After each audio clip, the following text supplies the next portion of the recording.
दोस्तों नमस्कार, आदाब, सत श्री अकाल। चैट विद सुरेंद्र वत्स के नए एपिसोड में आप सबका बहुत बहुत स्वागत है। अगर अभी तक आपने चैनल को सब्सक्राइब नहीं किया है तो डायरेक्ट सेलिंग की सारी इन्फॉर्मेशन आपको कैसे मिलेंगी, तो सबसे पहले सब्सक्राइब कीजिए, बेल आइकन दबा दीजिए, अपनी टीम में प्रमोट कीजिए, क्योंकि डायरेक्ट सेलिंग की टॉप कंपनी के टॉप लीडर्स एक ही जगह मिलते हैं और वो है आपका अपना प्लेटफॉर्म चैट विद सुरेंद्र वत्स। तो आइए हम सब लोग एक ऐसी पर्सनैलिटी से आज मुलाकात करते हैं जिनको लेके पर्सनली मैं बहुत एक्साइटेड हूँ। बहुत दिनों के बाद में उनसे मुलाकात हो रही है और डायरेक्ट सेलिंग इंडस्ट्री का एक बहुत बड़ा नाम है, बहुत बड़ा चेहरा है। सो आइए हम सब लोग मिलके स्वागत करें। आज हमारे मेहमान फरीदाबाद से हैं पाल बी बसनायत जी। पाल सर, बहुत बहुत स्वागत है चैट विद सुरेंद्र वत्स में आपका। Thank you sir, thank you, so nice of you. बहुत ही ज़बरदस्त मज़ा आ गया सर आपसे मिलकर और बड़े सालों बाद मुलाकात हुई है। और जब से मैं आपका chat with Surendra Vats channel देख रहा हूँ, सुन रहा हूँ, आप एक से एक ज़बरदस्त हिंदुस्तान की डायरेक्ट सेलिंग इंडस्ट्री के कहता हूँ ना मैं कि ये वो लोग हैं जिन्होंने हिंदुस्तान की दिशा ही बदल दी है इस इंडस्ट्री में। और ये एक ही जगह पर आपने एक तरीके से महाकुंभ लगा दिया है। बहुत बहुत मुबारक हो सर। और पूरे हिंदुस्तान में लोग आपके चैनल से बहुत कुछ सीख रहे हैं और बहुत सारी उम्मीदें लेकर आगे बढ़ रहे हैं और मैं धन्यवाद दूंगा तहे दिल से। Thank you very much sir, thank you. और मुझे यहाँ स्पेशली इनवाइट करने के लिए सर, इस स्पेशल आपके chat with Surendra Vats channel में आकर इस इंटरव्यू में आने के लिए जो मौका मिला है, तो मैं तहे दिल से ये कहूँगा कि it's a privilege and honour for me and thank you very much sir. Actually आपको तो अच्छे से याद है, हम लोग शायद 16-17 साल पहले मिले थे। बिल्कुल। और उसके बाद में हम लोग आज मिल रहे हैं। तो उस समय आप भी इंडस्ट्री में आए थे, मेरी भी शुरुआत थी। हाँ जी। तो आप उस कंपनी में करते रहे, मैं इस कंपनी में करते रहे और आज लगे रहे और टिके रहे और आज एक ठीक ठाक से मुकाम पे हैं दोनों। बिल्कुल। तो एक्चुअली मैं तो आपसे मिलना चाहता था सर। ये इंटरव्यू तो है ना, बोनस में व्यूअर्स को मिल गया है। बिल्कुल बिल्कुल। और मैं इसको एक बड़ी अचीवमेंट ये मानता हूँ। बहुत सारे लोग मेरे से पूछते हैं, सर आप मतलब इतना कुछ कर रहे हैं, लोगों को बुला रहे हैं, सिखा रहे हैं, क्यों ऐसा कर रहे हैं? तो उसका एक जवाब आज ये है कि मैं अपने पुराने मित्रों को जिनसे मिल नहीं पाता, उनसे मिलने का एक ये माध्यम है। सुपर। अच्छे कामयाब लोगों से जो इंटरेक्शन करके जो सीखने को मिलता है और जो फील आता है, तो उसका एक माध्यम है। बिल्कुल। तो उसी नाते आपको बुलाया। और हमारे जो व्यूअर्स हैं, पाल साहब आपके आने से कितने खुश हैं। आपके कमिंग सून के वीडियो के कुछ कमेंट्स में पढ़ के सुनाता हूँ आपको जी। डॉक्टर कंचन सिंह ने लिखा है, you setting a new benchmark each single day, looking forward to this amazing chat show. Doctor Manoj आपके बारे में लिख रहे हैं, वाव आश्चर्यजनक समाचार। शोभा गुप्ता लिखे हैं, we are so excited to see you in chat with Surendra Vats show. Anuradha Singh ने लिखा है, you are our inspiration, you are a real leader, you are a rock star. और चंद्रा किरण ने लिखा है, waiting for your magical tips and tricks for growth of our business. तो हमारी जनता बहुत खुश है sir. Super sir, super. So मैं एक ही बात कहूँगा, ये हमारे जो भी शुभचिंतक हैं और दर्शक हैं और जो हमारे टीम पार्टनर्स भी हैं, ये उनका प्यार है और उनका बड़प्पन है कि वो इतना इज्जत हमें देते हैं। और मैं भी दुआ करता हूँ ईश्वर हमें ऐसी शक्ति दे कि उन सभी जो उनसे हमारी उम्मीदें हैं, हम उस पर खरा उतर पाएँ, ऐसी हम ईश्वर से दुआ करेंगे। That's great, wonderful. Pal sir, आपकी कंपनी में तो आप आइडियल हैं, लाखों लोग आपको फॉलो करते हैं और सीखते हैं। मेरा ये मानना है, सबसे ज़्यादा जो हम सीखते और इंस्पायर होते हैं ना, तो वो किसी भी सफल व्यक्ति की जो लाइफ स्टोरी है, उसकी जो जर्नी है, उससे बहुत कुछ सीखने को मिलता है। बिल्कुल। और आपसे भी हम लोग सीखना चाहेंगे, अब तक का सफ़र आपका कैसा रहा? अगर मैं बात करूँ सर अपने कैरियर की, तो वाकई में आज मैं जहाँ पर हूँ, ये मैंने कभी कल्पना भी नहीं की थी और सपने में सोचा भी नहीं था। क्योंकि अगर मैं अपनी बात करूँ, मैं बेसिकली हिमाचल प्रदेश से बॉर्न एंड ब्रॉट अप हूँ। अच्छा। और किसान परिवार में, और एक गरीब किसान परिवार में स्पेसिफिकली। तो जब मैं पढ़ाई लिखाई कर रहा था, तो मेरे माँ बाप का एक ही कहना था, क्योंकि उन्होंने, होता ना कि माँ बाप की मैंने जो काम किया, अगर आप भी करोगे तो शायद आपके साथ भी ऐसा ही होगा। राइट। तो वो एक ही बात कहते थे, बेटा हमने मिट्टी खोद खोद के अपनी ज़िंदगी मिट्टी कर दी, आप मत खोदना, आप पढ़ाई लिखाई करो और पढ़ाई लिखाई करके आप बड़े आदमी बन सकते हो, इस काम को करके कभी नहीं बन सकते। राइट। तो जब मैं पढ़ता था तो मेरा भी यही था कि मैं अपने माँ बाप के सपनों को पूरा करूं। और फिर मैंने हिमाचल से प्रस्थान किया आज से लगभग 25 साल पहले दिल्ली। तो दिल्ली में फरीदाबाद, तो पिछले 25 साल से मैं फरीदाबाद में हूँ। तो दोस्तों, या मैं बात करूँ आपसे वत्स साहब की, अगर मैं आज की बात करूँ तो 25 साल पहले जब मैं आया था तो मैं सिर्फ नौकरी करने के लिए आया था। राइट। और क्योंकि हम पढ़ाई लिखाई कर रहे थे, माँ बाप के खर्चे से सब कुछ से, तो पता ही नहीं था कि दुनिया में क्या करना है। जब आए तो जब सैलरी मिलने लगी तो वो ऐसा सैलरी पैकेज था कि ऐसा लग रहा था कि मैं वापस चला जाऊँ। अच्छा। लेकिन मेरे माँ बाप के जो सपने थे वो कहीं चकनाचूर ना हो जाएं, वो डिप्रेस हो जाएंगे जब उनको पता लगे, तो वापस आ गया इतना पढ़ाई लिखाई करने के बाद। तो मैंने बोला कि नहीं, अब आ गया हूँ ना तो ही करेंगे कुछ ना कुछ। बट जब 1 साल काम किया तो पता चला कि ज़िंदगी ऐसे ही कटने वाली है। फिर मेरे को और भी पता लगा कि कुछ अपने काम किए जाएँ। तो छोटे मोटे काम करने शुरू किए और उसमें direct selling, door to door. अच्छा। देखिए, मेरी ज़िंदगी में सिर्फ 1 साल बाद ही जब मैंने ज़िंदगी शुरू की, करियर शुरू किया, 1 साल के अंदर ही मुझे डायरेक्ट सेलिंग मिली। लेकिन वो डायरेक्ट सेलिंग थी दोस्तों, या बात करूँ सर आपको कि उसको बोलते हैं door to door, single level जिसे बोलते हैं। हाँ भाई, माल बेचोगे तो मिलेगा, नहीं बेचेंगे तो नहीं मिलेगा। राइट। और इत्तेफाक की बात है कि उस टाइम जब मैं उस इंडस्ट्री में गया तो मेरे पास पैसे नहीं थे। अच्छा। भूख थी पैसे कमाने की, लेकिन रास्ता नहीं था। फिर अचानक जब रास्ता मिला तो उसका एक्सपीरियंस नहीं था, नॉलेज नहीं था। जब करने लगा तो दिक्कतें आई। मेरे को डेली 100-150 लोगों से मिलना होता। अच्छा। क्योंकि जो वहाँ पर मेंटर, जो कोच थे, उन्होंने हमें बताया कि आपको डेली 100-150-200 लोगों से मिलना है। आपको से मिलना है, जिसने लेना होगा ले लेगा। तो कभी कभी पूरे दिन में कोई नहीं लेता था। लेकिन हम 100 लोगों से, 150 लोगों से मिल लेते थे। क्या प्रोडक्ट था सर? जैसे आप देखते हैं, पहले एक रिमोट बेल आती थी कि आप अंदर बैठे में बेल दबाओगे तो बाहर से आपका कोई भी असिस्टेंट है आपके पास आ जाएगा। ओके। तो उसको मैं डोर टू डोर जाके बेचता था। तो दिन भर में कोई लेता नहीं था। क्यों? एक्सपीरियंस नहीं था, उसकी नॉलेज नहीं थी। और मैं सिर्फ 10 दिन के अंदर मुझे ऐसा लगा था कि पहली गलती तो ये कि मैं हिमाचल से शहर में आ गया बिना किसी जानकारी के। दूसरी गलती ये कर ली कि 1 साल बाद मैंने नौकरी भी छोड़ दी। इस इंडस्ट्री में कूदा हूँ, इसका पता नहीं है और मुश्किलात बहुत है। तो 10 दिन में मेरे को ऐसा लग रहा था कि अगर मैं महीने बाद इस काम को नहीं करूँगा अब ज़िंदगी में, ओके, फिर नौकरी करूँगा कोई ना कोई। बट वही वाली बात थी कि 10 दिन में थोड़ा बहुत जो काम किया था उसका पैसा अगले महीने मिलना था। अच्छा। तो मैंने बोला कोई बात नहीं, एक महीना पूरा करते हैं। तो मैंने सिर्फ 10 दिन और काम किया। अच्छा। 10 दिन में ये स्थिति थी कि मुझे इसको करना नहीं है ज़िंदगी में, मुझे दोबारा नौकरी करनी है। राइट। और अगले 10 दिन में ये हुआ कि मैंने बहुत अच्छा इनकम कमाया अगले 10 दिन में। अच्छा। मैं 1200 रुपये की सैलरी ले रहा था और मैंने अगले 10 दिन में 4300 रुपये कमा लिए। क्या बात है। और जब मैं ट्रेन में बैठ के दिल्ली से फरीदाबाद जा रहा था तो मेरे मन में एक बात आ गई कि शायद अब ज़िंदगी में कभी नौकरी नहीं करनी पड़ेगी। अच्छा। और भगवान को मैं दुआ कर रहा था भगवान से कि हे ईश्वर, बहुत अच्छा किया आपने कि 10 दिन पहले मेरे पास पैसे नहीं थे। अगर मेरी जेब में उस टाइम पैसे होते तो शायद मैं क्विट कर जाता। मतलब कभी कहते हैं ब्लेसिंग इन डिस्गाइज, कि मेरी जेब में पैसा नहीं था इसलिए मैं वहाँ टिका रहा मजबूरी में। जब मैं टिका रहा तो वो 10 दिन में जो मैंने एक्सपीरियंस लिए थे, जो सीखा था ना, वो मैंने इंप्लीमेंट करना शुरू कर दिया। That's great. और 20वें दिन ये स्थिति बन गई कि ऐसा लगा कि अब तो ज़िंदगी में नौकरी नहीं करनी पड़ेगी। और फिर मैंने पीछे मुड़ के नहीं देखा। बट एक खास बात थी कि जब करेंगे तो मिलेगा, जब नहीं करेंगे तो नहीं मिलेगा। ऐसा सिलसिला चल रहा था ज़िंदगी का 4-5 साल तक। मतलब ठीक ठाक सी ज़िंदगी हो गई, लेकिन आप पता ही है, एक लिमिटेड इनकम, जितना करेंगे उतना मिलेगा। फिर मेरा एक रिश्ता हुआ। अच्छा। मेरी कहते हैं ना कि डेस्टिनी थी। तो जहाँ मेरा रिश्ता हुआ, मेरी शादी का, वहीं पे एक शख्स थे, उन्होंने मुझे इस इंडस्ट्री के बारे में बताया। अच्छा। वाह। उन्होंने बोला कि आपके लिए ये काम बहुत फिट करेगा और आप कर सकते हो, आपको देख के ऐसा लग रहा है हमें आपकी बातों से।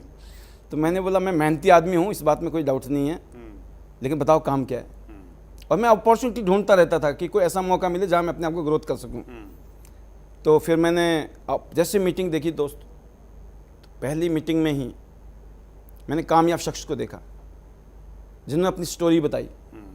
उस स्टोरी से मैं इतना इम्प्रेस हो गया कि मुझे लगा कि शायद इस दुनिया में अगर मैं आया हूँ ना, तो इसी काम के लिए आया हूँ, इस नेटवर्क मार्केटिंग इंडस्ट्री के लिए मैं आया। ये मेरा पहला रिएक्शन था कि मुझे ऐसा लग रहा था जैसे होता ना आत्म अनुभव, कि अपने आप को पहचान लिया मैंने कि मैं इस दुनिया में आया हूँ, धरती पे आया हूँ, पाल भी बसना है, तो इस काम को करने के लिए आया।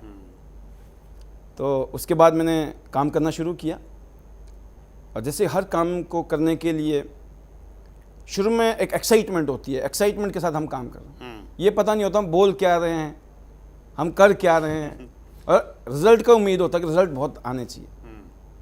वही मेरे साथ भी था, मैंने भी वो गलतियां की, जो मुंह में आया बोलते चले गए, बहुत मेहनत की, रिजल्ट नहीं आ रहे थे। तो फिर ऐसा लग रहा था कि यार जो सुना था वो सच है, जो हम कर रहे हैं ये सच है। तो धीरे धीरे कहीं ना कहीं हमें महसूस हुआ कि कहीं तो गड़बड़ है। तो मैंने जो कामयाब शख्स थे उनको स्टडी करना शुरू किया। राइट। जब मैंने स्टडी किया तो मैंने एक चीज़ देखा कि हम कॉपी नहीं कर रहे, क्योंकि बताया गया इस सिस्टम के अंदर आपको कामयाब लोगों को कॉपी करना है, डुप्लीकेट करना है, बिजनेस ही डुप्लीकेशन का है। तो एक्चुअल में हम डुप्लीकेशन नहीं कर रहे थे। क्यों? एक तो हमें लगता हम पढ़े लिखे हैं, दूसरी बात मैं सेल्स में पहले से था, तो मुझे लगता था मैं तो बेचने वाला आदमी हूँ, मैं तो बेच दूंगा। लेकिन मुझे ये नहीं पता था कि इस इंडस्ट्री में और उस इंडस्ट्री में बहुत फर्क है। राइट। एक बारी बेचना बहुत आसान है, एक आदमी एक बारी बेच सकते हो आप, एक आदमी किसी को जोड़ सकते हो आप, लेकिन वो आदमी आपके साथ जुड़ा रहे वो अलग हो जाता है। तो जब मैंने इस फंडामेंटल को समझा कि मुझे डुप्लीकेशन करनी है कामयाब लोगों की, तो मैंने कामयाब लोगों की क्या हैबिट है, वो किस तरह का एक्शन कर रहे हैं, वो क्या बोलते हैं, हमें वो फॉलो कर रहे हैं कि नहीं कर रहे हैं। जैसे मैंने इसको करना शुरू किया और फिर देखा मैंने कि मैं तो काम हो रहा है। अब तो एक बात समझ आ गई कि जब तक किसी काम में मास्टरी नहीं हो, तो जो मास्टर है ना उसकी सुनते रहो। क्या बात है। मैंने बोला यस सर, जो आप बोलोगे वही करूँगा मैं। तो मैंने एक ही बात सीखी, यस सर। और मैं अपनी टीम को भी एक ही बात बोलता हूँ आज की डेट में कि आपने या शुरू में कामयाब लीडर को पकड़ो, कामयाब शख्स को पकड़ो, जो वो बोले या तो यस सर या यस मैडम, या तो मैडम होंगी या सर होंगे, यस सर यस मैडम करते चले जाओ। हमारी टीम भी यस सर यस मैडम करती चली जाएगी, डुप्लीकेशन का पता ही नहीं चलेगा कहाँ से कहाँ पहुँच गई। Wonderful, that's great sir. आपकी स्टोरी बहुत इंस्पायरिंग है और उसी में आपने बहुत सारा मैसेज दे दिया है। मैं थोड़ा सा कुछ क्वेश्चंस आपके लिए मैंने तैयार किए हैं। हाँ जी, तो उसके माध्यम से हम आगे बढ़ते हैं। बिल्कुल। आप जिस कंपनी में काम करते हैं वो एक मल्टीनेशनल कंपनी है। बिल्कुल। और जब आप किसी मल्टीनेशनल कंपनी में काम करते हैं जो कई सारे देशों में ऑलरेडी काम कर रही है, तो आपके पास में एक ब्रॉड प्रोस्पेक्टिव होता है, डाटाज कुछ रहते हैं, तो विज़न बड़ा बनता है। तो उस सारे विज़न को अगर हम देखें और कंपेयर करें, हिंदुस्तान में डायरेक्ट सेलिंग कितना बड़ा हो सकता है, क्या भविष्य लगता है सर? बिल्कुल सर। जैसे मैंने कहा कि कुछ चीज़ें शुरू में ही होती हैं, तो जब मैं इस इंडस्ट्री में आया तो उसी टाइम मैंने स्टडी जब करना शुरू किया चीज़ों को, तो मैंने देखा कि ये तो इंडस्ट्री बहुत बड़ी है, हिंदुस्तान में कुछ नहीं है। हम लोगों के पास जाते थे, लोग हमें डाउट से देखते थे, बहुत सारे क्वेश्चन करते थे, डाउट करते थे, तो हमें उसके जवाब देने थे। तो हमने महसूस किया कि जहाँ पर ये इंडस्ट्री वेल एस्टेब्लिश है इस टाइम दुनिया में, वहाँ पे भी तो कभी जीरो ही रही होगी ना, वहाँ पे भी तो ये इंडस्ट्री ने स्ट्रगल किया होगा ना।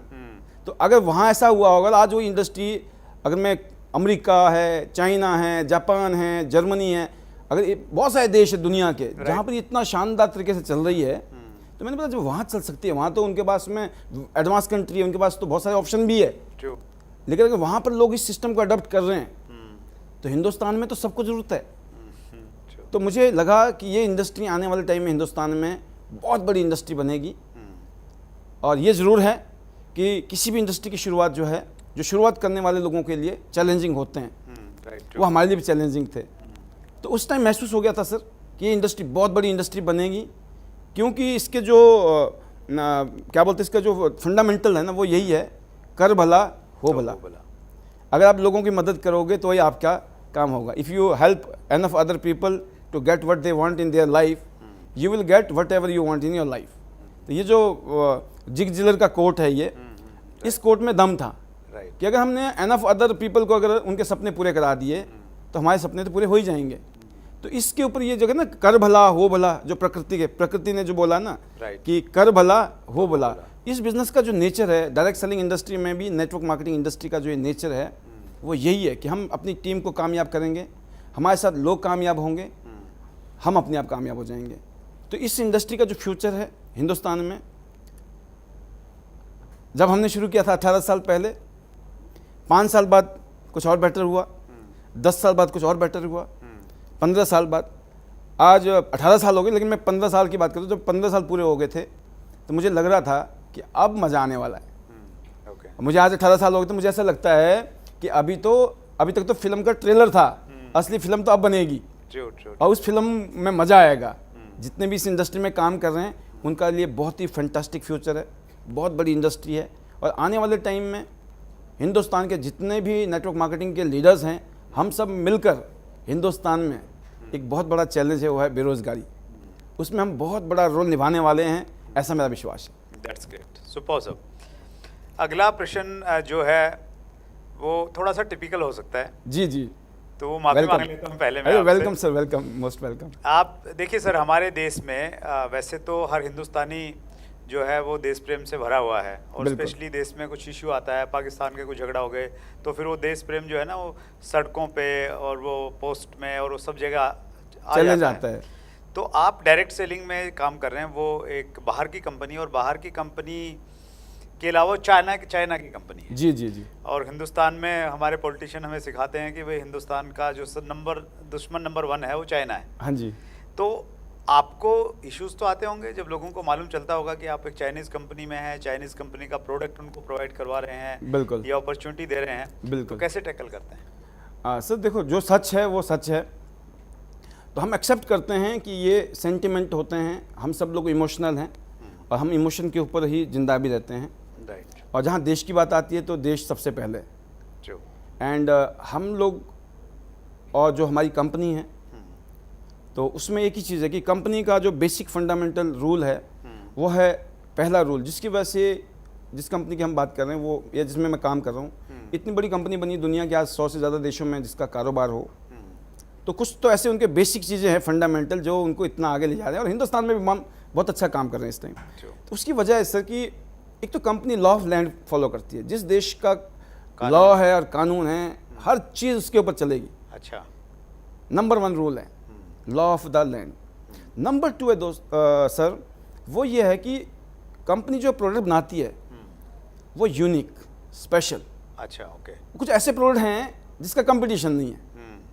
जब आप यूनिक प्रोडक्ट बनाते हैं तो ऑब्वियसली आप उस कैटेगरी में आ जाते हो कि लोग आपको एक्सेप्ट करते हैं. कि जैसे मैं आपको बताता हूँ कि आज जैसे चाइना की हम बात करें, तो अगर चाइना और इंडिया की बिज़नेस की बात करूँ, आप हैरान होंगे कि लगभग 19 की बात है, 2019 में 90 बिलियन आसपास का ट्रेड था हमारा ओके. चाइना के साथ. वहाँ से हमारे को इंपोर्ट होता है जो, अच्छा. और जो हम यहाँ से एक्सपोर्ट करते थे वो था ऑलमोस्ट मेरे ख्याल से 12 बिलियन के आसपास का. अच्छा. 90 और 12 का है ना. लेकिन अभी 2020 अभी चली, मतलब गया ही, अभी गया है. इस 2020 में इतना सारा पैंडेमिक भी था. इस साल इंडिया से जो एक्सपोर्ट हुआ है 20 बिलियन डॉलर.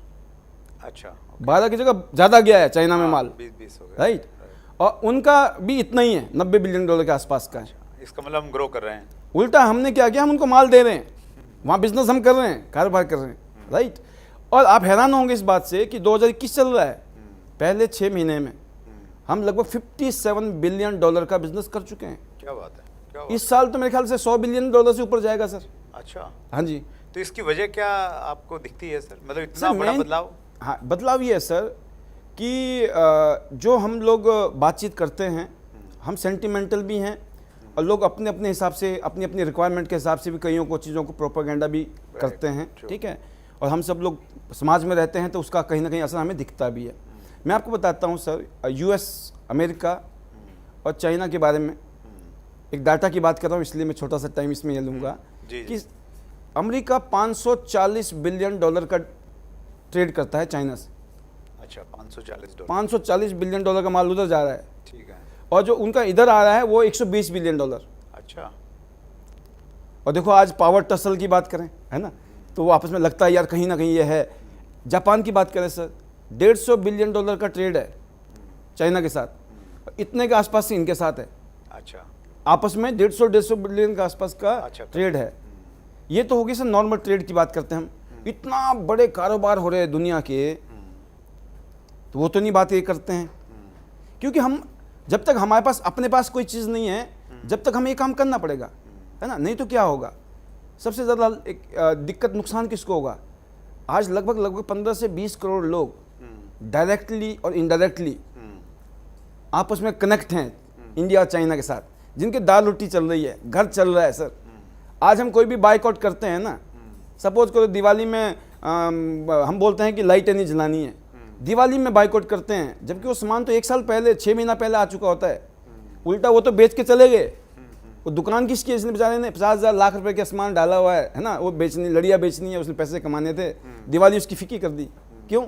तो कहने का मतलब ये बहुत बड़ी चीज़ है, इसको बहुत छोटी छोटी चीज़ों में ना देख के हम बड़े स्केल में देखना चाहिए। मैं एक एग्जांपल और देना चाहूँगा आपको कि एक यूएस की कंपनी है, वर्ल्ड की फेमस कंपनी है, राइट, उसका व्यापार चाइना के साथ, यूएस की कंपनी का नंबर 1 मार्केट क्या है, चाइना। अच्छा। उसका 30% से ज़्यादा मार्केट शेयर जो है सिर्फ चाइना ही चाइना से पूरी दुनिया में। अच्छा, वाह। और उसका पहला नंबर चाइना है उसका, सोचो कंपनी अमेरिका की है, सबसे बड़ा मार्केट चाइना में, और सेकंड नंबर पे उसका अमेरिका है, थर्ड नंबर पे जर्मनी है शायद, और चौथे नंबर पे उनकी जो मार्केट है सर वो जापान है। अच्छा। जबकि जापान में तो 2 एटम बम है ना, हाँ। न्यूक्लियर बम भी गिराए थे उन्होंने, अमेरिका ने, है ना, अमेरिका ने। तो कहने का मतलब क्या है कि अगर हम देखें ये बड़े स्केल पे देखना चाहिए इसको हमें। और दूसरी बात है कि एक तो ट्रेड की बात है, दूसरी बात है हमारी जो फिलॉसफी हज़ारों साल पुरानी है, वसुदेव ही कुटुंबकम, पूरा विश्व परिवार की तरह है। और जहाँ बात आती है देश की, तो देश के साथ हमेशा पहली प्रायोरिटी है ज़िंदगी में, देश नंबर 1 पे है। बट उसके कई तरीके हैं, आज देश की सेवा करने का मौका मिल रहा है, हमारे पास जो प्रोडक्ट हैं वो लोगों की हेल्थ को अच्छा कर रहे हैं। आज हेल्थ अच्छी करने की ज़रूरत है, नंबर 1। नंबर 2, लोगों को एम्पावरमेंट की ज़रूरत है, एम्प्लॉयमेंट की ज़रूरत है। ये दोनों ही काम सर यहाँ से हो रहे हैं। और लोगों का जो हमें जिस तरह का फीडबैक मिलता है, तो हमारे साथ में ऐसे ही लोग हैं जैसे हम हैं कि वो मिलनसार है, उनका जो वो कहीं बदले की भावना या घृणा, हेटर्ड, ऐसा कुछ नहीं है। ऐसा नहीं। तो हम इसमें पाल साहब यूँ समझें, हाँ जी, कि आप आंकड़े बता के, लॉजिक्स दे के, वसुधैव कुटुंबकम को कोट करके हाँ जी, लोगों को मना लेते हैं, हाँ जी, तैयार कर लेते हैं बिल्कुल कि भाई हमारे साथ में काम करो। बिल्कुल सर, बिल्कुल। और दूसरी बात है सर कि कुछ तो यूनिकनेस होती है ना, जिसकी वजह से हम उनको अडॉप्ट कर रहे हैं। वही चीज़ शायद अगर यहाँ होती। और मैं आपको एक चीज़ और बताना चाहूँगा कि आज से 18 साल पहले जब मैंने शुरू किया था और आज में बहुत फ़र्क है। जब हमारे पास इन्फॉर्मेशन नहीं होती थी तो हमें कुछ भी बोल देता था कोई, तो हमें कहीं ना कहीं लगता था यार, और हमारे साथ तो कई बार हुआ ऐसा, है ना, पिछले 18 साल में। आलू दिवाली के टाइम में तो होता ही था, ठीक है ना। तो दिवाली, लेकिन ईश्वर की कृपा से ये रहा कि हमें पता है कि हम जिंदगी में कुछ भी करेंगे, हर जगह पे आपको चैलेंज आएंगे, डिफ़िकल्टीज आएंगी। कोई, चाहे आप कोई भी कंपनी कर लो जीवन में, हर कंपनी में लोग आपको कुछ ना कुछ कहेंगे। लोगों का काम है कहना, है ना। और दुनिया क्या कहेगी, अगर ये लग गया ना, कहते दुनिया का सबसे बड़ा रोग, और क्या कहेंगे लोग, तो आप काम नहीं कर सकते। लोगों के कुछ प्रश्न ले लेते हैं सर। बिल्कुल सर, बिल्कुल। जो लिखे हैं, हाँ जी, सुनीता क्रिस्टी लिख रहे हैं, how to awake the sleeping distributors, जो सो गए हैं, हाँ जी, काम नहीं कर रहे हैं, प्रोडक्ट भी नहीं ले रहे हैं, कैसे जगाएं? हाँ बिल्कुल, बिल्कुल सुनीता जी का बहुत अच्छा क्वेश्चन है ये। और एक्चुअल में ज़्यादातर ये जो एक्सपीरियंस है, जब हम नए नए होते हैं इस इंडस्ट्री में, तो हमारी एक्सपेक्टेशन क्या होती है, हमने जिन 2, 4, 5, 10 लोगों को जोड़ दिया होता है, हम चाहते हैं कि उन्हीं से ही हमारा जो है बेड़ा पार हो जाए, करियर बन जाए हमारा, राइट। जबकि मैं इस इंडस्ट्री के बारे में एक ही बात कहूँगा, जो नए लोग हैं या इवन पुराने भी हैं, कि आपने उन लोगों के अंदर नीड जनरेट करो। ओके। जिनकी आप बात कर रहे हो उनके साथ बैठो, उनकी काउंसलिंग करो और उनके अंदर नीड जनरेट करो कि उनको क्यों करना चाहिए। कभी कभी क्या होता है, आदमी में पोटेंशियल है, आपको पता है, लेकिन उसको ये नहीं पता चल रहा करना क्यों है। राइट, वाई क्लियर नहीं है। वाई क्लियर नहीं है उसका। अगर आप उसके अंदर नीड जनरेट करते हो तो वो आदमी फिर आपसे ज़्यादा दौड़ेगा और आपसे तेज़ भागेगा। तो नीड जनरेट करने के लिए आपको एजुकेशन लेनी पड़ेगी, सिस्टम को फॉलो करना पड़ेगा। इस इंडस्ट्री में कामयाबी का एक ही कारण है सर, वो है जो कामयाब लोग हैं, जो कामयाब लोगों ने सिस्टम बना रखे हैं, उसमें जो बातें बताई जा रही है उसको बिल्कुल ये मान के चलो कि वो आपका गाइडिंग रूल है, गाइडिंग एक तरीके से मैप है। उस रोड मैप के हिसाब से अगर काम करना शुरू कर दिया, क्योंकि एजुकेशन नंबर 1 पे। देखिए कोई भी काम करेंगे सर, जब सीख के करेंगे ना तो बहुत अच्छा होगा। अब गाड़ी चलानी है, अगर आपने सीख के गाड़ी चला दी तो गाड़ी चलेगी बढ़िया वाली, लेकिन बिना सीखे ही आप पता चला गाड़ी में बैठ गए तो क्या होगा, एक्सीडेंट हो जाएगा। गाड़ी तो बहुत बड़ी बात है, मैं साइकिल की बात करता हूँ। अगर आपने किसी की हेल्प से साइकिल चलाई तो चोट भी नहीं लगेगी, दिक्कत भी नहीं आएगी, गाड़ी साइकिल चल भी जाएगी। लेकिन आपने साइकिल अपने आप ही बैठ गए तो आप गिरोगे, है ना। और सीखना ज़रूरी है, और सीखने के लिए एक ही है सर कि जो प्रैक्टिस करेंगे, जो सीखा आपने उसको जितना ज़्यादा प्रैक्टिस करो उतना जल्दी आप उसमें कामयाब हो सकते हैं। तो जो स्लीपिंग पार्टनर्स होते हैं, हम एक लेवल तक उनको जगा सकते हैं सर, उसके बाद हमें ये सोच के चलना है नेक्स्ट। हाँ, नहीं जग रहे हैं तो फिर ज़्यादा एनर्जी नहीं लगा। हाँ, एनर्जी नहीं, क्योंकि बहुत लोग हैं हमारा जो इंतज़ार कर रहे हैं। Right, true. जो इंतज़ार कर रहे हैं कि कोई काम बताओ भाई साहब, मैं अपनी ज़िंदगी में कुछ करना चाहता हूँ। हमने उन तक पहुँचना है। आप अमीर बनने के लिए धक्के मार रहे हो, अमीर बनो, है ना, कामयाब हो जाओ। आप बताइए, तो बेटर ये है कि आप ज़बरदस्ती धक्का ना मार के आप इस तरह के लोगों के लिए आप जाइए, ज़्यादा लोगों से मिलिए, ज़्यादा लोगों से बातचीत करिए, ज़्यादा लोगों को प्लान दिखाइए, अपने डेमो दीजिए, प्लान दिखाइए। जब ज़्यादा लोगों से मिलोगे तो उसमें अपने आप ही आपको वो लोग मिल जाएंगे जो बोलेंगे सर अब तो अपने को आगे लगानी है क्योंकि ज़िंदगी में मौका मिल गया। तो हमें ऐसा लगता है सर, हम भी ऐसे ही थे, हमें ऐसी ज़िंदगी में मौका मिल गया। तो हमारे को ये भी पता है कि सब करोड़ों लोग आज दुनिया हिंदुस्तान में हैं जिनको मौका चाहिए। आपको और हमको क्या करना है, उन तक पहुंचना है। That's great, super sir. अंतिम प्रश्न ले रहा हूं सर मैं जी, और ये प्रश्न पूछा है अंशुल गुप्ता FDB। सर, हमें किसी नए डिस्ट्रीब्यूटर को कब तक नहीं छोड़ना चाहिए, उसके पास रिजल्ट नहीं आ रहे हों और बिजनेस को कंटिन्यू नहीं करना चाहता हो। यानी कई बार क्या रहता है कि हमारी टीम तो बहुत बड़ी होती है, हाँ जी, और टीम में हर तरह के लोग रहते हैं। तो कई बार ये लगता है कि भाई ये करेगा, कई बार लगता है कि यार नहीं करेगा। मतलब मुझे ऐसा लग रहा है ये पूछना चाह रहे हैं कि टीम में ये कैसे सिलेक्ट करें कि भाई ये आपका मतलब तुरफ का इक्का है, ये बड़ा अच्छा काम करेगा।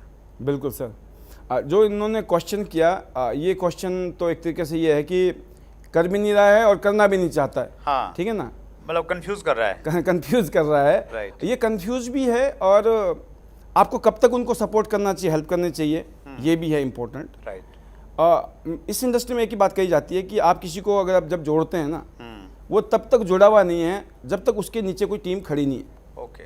आपने किसी को रिक्रूट नहीं किया, ये बिजनेस रिक्रूटमेंट का नहीं है, ये बिजनेस स्पॉन्सरशिप का है। राइट। स्पॉन्सर करने का मतलब है आप उसको एजुकेट करेंगे, आप उसको गाइड करेंगे, उसको सिखाएंगे, जिम्मेवारी लेंगे, पूरी जिम्मेवारी लेंगे एज ए लीडर कि आप जब उनको सिखाएंगे, राइट, तो आपके कुछ सिम्टम होते हैं, आपको कमिटमेंट करना पड़ेगा उनके साथ। आप भी कमिटमेंट करेंगे और जिसको आपने ज्वाइन कराया है उससे भी कुछ कमिटमेंट लेनी पड़ेगी।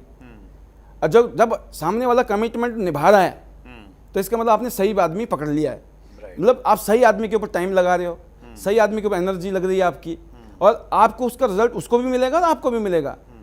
लेकिन अगर आप एजुकेट कर रहे हो, ट्रेन कर रहे हो, सब कुछ कर रहे हो, और वो कमिटमेंट जो है एक्शन में नहीं कन्वर्ट हो रहा है, सिर्फ विशफुल थिंकिंग है, मुझे कामयाब होना है, मुझे कामयाब होने के लिए कुछ करिए, है ना, मुझे सपोर्ट करिए, तो आप कितना कर सकते हैं। तो उसमें एक लिमिट है, एक लिमिट के बाद में आपको ऐसे लोगों के पास ही जाना पड़ेगा, ऐसे लोगों के अपने साथ में जोड़ना पड़ेगा जो लोग खुद आगे रह के कुछ करना चाहते हैं ज़िंदगी में।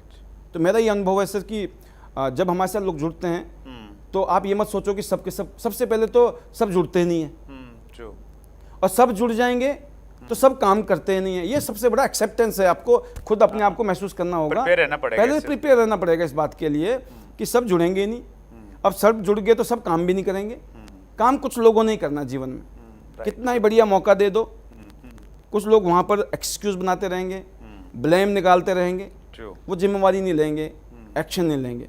तो मैं अंशुल जी को एक ही बात कहूँगा कि जो मैंने बात बताई, अगर इस तरीके से आप कुछ चेक करोगे तो शायद आपको काम करना और अच्छा हो जाएगा। That's great, wonderful.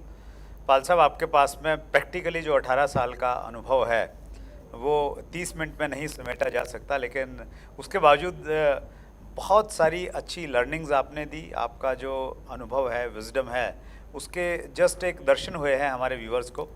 लेकिन फिर कभी जल्दी मुलाकात करेंगे और डिटेल में बातचीत करेंगे। अपने व्यस्ततम समय में से समय निकालने के लिए दिल की गहराई से बहुत बहुत धन्यवाद। Thank you so much. Thank you sir, thank you, so nice of you. And मैं इतने कहूँगा कि जो आपके व्यूवर्स हैं सर, कि आपने एक यूनिवर्सिटी खोल दी है एजुकेशन की। इस यूनिवर्सिटी में आकर गोते मारिए, डुबकी मारिए और आपका बेड़ा पार होने वाला है। Chat with Surendra Vats channel को मेरी बहुत बहुत शुभकामनाएं। सर, आप इस शुभ कार्य को, जो दुनिया भर के लोगों का भलाई करने वाला काम है, इसको आप जारी रखिए। और हमारी जहाँ पर भी, जब भी हम आपके साथ खड़े होकर कुछ आपके साथ सपोर्ट कर पाएँ, हम अपना सौभाग्य मानेंगे, अभाग्य मानेंगे। Thank you sir, thank you so much. So ये थे पाल बी बसनायक जी, जो डायरेक्ट सेलिंग का बहुत बड़े चेहरे हैं, बहुत बड़ा अनुभव, बहुत बड़ा तजर्बा, लाखों लोग जिनको फॉलो करते हैं और मोटिवेट होते हैं। अगले मंगलवार को रात्रि 8 बजे फिर एक बड़ी शख्सियत से मुलाकात होगी। अपना ख्याल रखिएगा। बहुत बहुत धन्यवाद। अगर आपने अभी तक chat with Surendra Vats channel को सब्सक्राइब नहीं किया है तो अभी सब्सक्राइब करें और बेल आइकन दबाना ना भूलें, जिससे आपको आने वाली सभी वीडियोस की अपडेट सबसे पहले मिले और हमारी किसी वीडियो को मिस ना करें।